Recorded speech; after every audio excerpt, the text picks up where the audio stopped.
जरा खसरा नंबर 226 बंगेल में जमीन का कैसा खेल चल रहा है, ये कैसा कारोबार चल रहा है, अब आपको पूरी जानकारी देते हैं।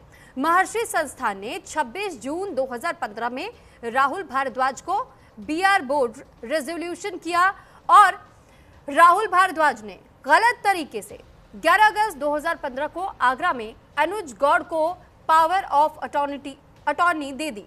अनुज गौड़ ने जमीन पर अवैध तरीके से फ्लैट खड़े कर दिए, करोड़ों रुपए कमाए, जबकि खसरा नंबर 226, 220, 231 और 210 और 247 सारी राज्य सरकार की जमीनें हैं।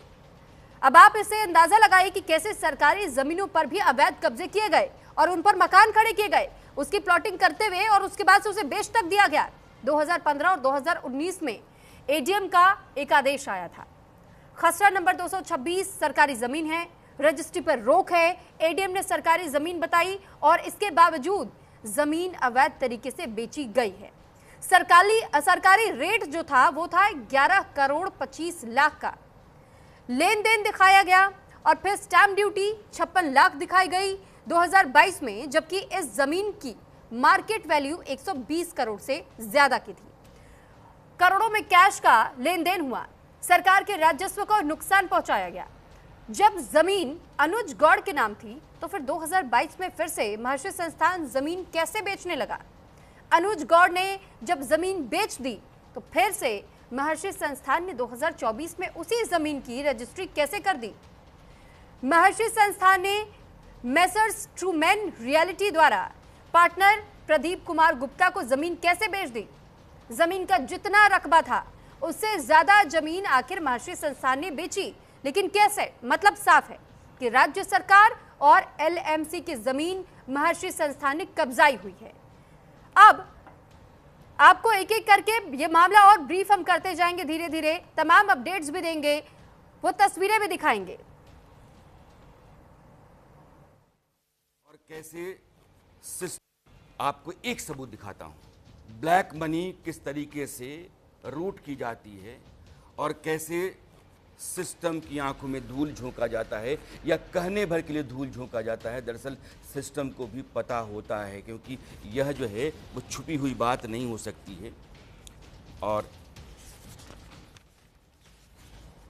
आपको पेपर दिखाना चाहता हूं, आप मेरी टीम भी स्क्रीनशॉट आपको दिखाएगी कि ये आदमी कैसे धांधली करता है। दो तीन बातें बारी बारी से।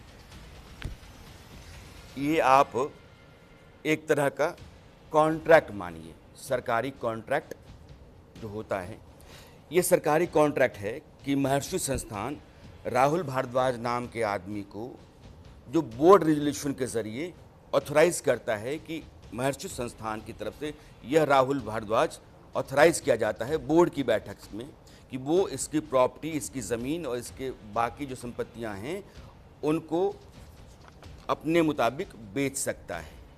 ये बीआर है और बीआर के बाद आप नीचे देखेंगे अनुज गौड़ नाम के आदमी के साथ फिर उसके बाद पावर ऑफ अटॉर्नी करता है ये आदमी, यानी कि राहुल भारद्वाज और अनुज गौड़ के बीच में पावर ऑफ अटॉर्नी होती है। और इस कागज़ में जो बोर्ड रेजोल्यूशन है महर्षि संस्थान का, उसका हवाला दिया जाता है कि बोर्ड ने राहुल भारद्वाज को ऑथराइज कर दिया है तमाम संपत्तियों को क्या करने के लिए।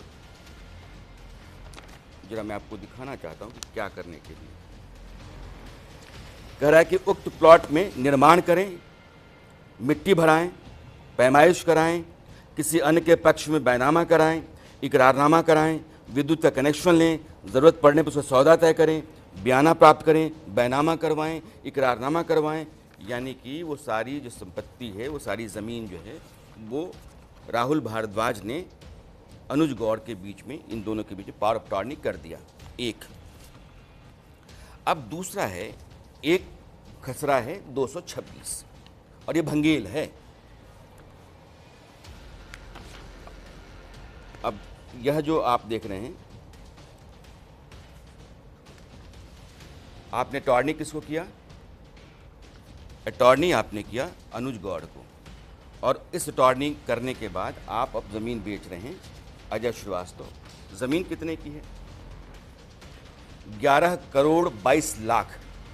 और ये 11 करोड़ 22 लाख की ज़मीन किस आधार पे? सर्किल रेट के आधार पर। सर्किल रेट के आधार पर 11 करोड़ 22 लाख की ज़मीन है, जबकि उस समय उसका मार्केट वैल्यू 120 करोड़ के आसपास बताया जाता है। आपने जो रजिस्ट्रेशन फीस है वो भरी 5%, जो सरकार को देना था आपको 56 लाख रुपए, लेकिन ज़मीन का सौदा कितने में होता है? 25 लाख रुपए में। 11 करोड़ 22 लाख की ज़मीन का सौदा आप 25 लाख में करते हैं। कोई आदमी पागल है, सनकी है, भांग का कर बैठा हुआ है कि वो 11 करोड़ की जगह आपको कहेगा 25 लाख रुपए मेरी ज़मीन ले लो। यानी कि 120 करोड़ जिस ज़मीन की बाज़ार में कीमत थी, उस ज़मीन का सर्किल रेट 11 करोड़ 20 लाख है। यानी कि इससे कहीं ज़्यादा पर यह सौदा तय हुआ होगा। 25 लाख रुपए आपने कैश दिए। और अब एक बार फिर आपको न्यूज रूम लिए चलते हैं, जहां इस वक्त मौजूद है रवि ठाकुर। रवि, आपने देखा और ये भी समझा, हमने ये अपने दर्शकों तक पहुंचाने की मैसेज कोशिश भी की कि कैसे ये लैंड माफिया सक्रिय है, लेकिन ये आवाज आखिर सरकार तक पहुंच क्यों नहीं पा रही है? इतना बड़ा स्कैम हो रहा है, लोगों को बेवकूफ बनाया जा रहा है। देखिए, इसमें बहुत सारा घोटाला हुआ है, लेकिन आसान भाषा में जो अभी हमारे editor in chief Rana Yashwant भी समझा रहे थे, वो अपने आप में साफ और स्पष्ट बता रहा है कि इतनी बड़ा गैर कानूनी और अवैध डील यहां पे हुई है। सोचिए, जिस जमीन का सर्किल रेट ही 11 करोड़ रुपए था, उसे महज 25 लाख में कैसे बेच दिया गया? ये अपने आप में बड़ा सवाल है। मतलब सर्किल रेट जो सरकारी रेट होता है वो 11 करोड़ रुपए का है, वही जमीन कागजों में महज 25 लाख रुपए में कैसे बेच दी जाती है? इससे बड़ा सबूत आपको और क्या चाहिए? और इसकी मार्केट वैल्यू क्या है? अगर मार्केट वैल्यू देखी जाए तो वो है 120 करोड़ रुपए की, और ये जमीन महज 25 लाख में 2022 में 120 करोड़ रुपए इस जमीन की कीमत थी।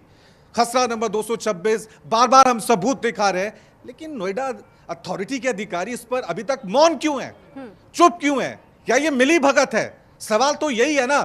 हमने आपको पूरे दस्तावेज सौंपे हैं, सबूतों के साथ सौंपे हैं, और एक हफ्ते से नहीं, लगभग 2 से 3 हफ्ते से हम इस मुहिम को चला रहे हैं, ताकि तमाम जो फ्लैट बायर्स हैं, जिन्होंने अपनी जिंदगी भर की पूंजी वहां पे लगाई है, वो बच सके, उनके लिए स्थितियां पूरी तरह से क्लियर हों, स्पष्ट हों। सुरभि, ये जानना बहुत जरूरी हो जाता है। और एक बार किसी को पावर ऑफ अटॉर्नी दे दी तो दोबारा वही संस्थान जमीनें कैसे बेच सकता है? ठीक है, एक बड़ा मुद्दा है और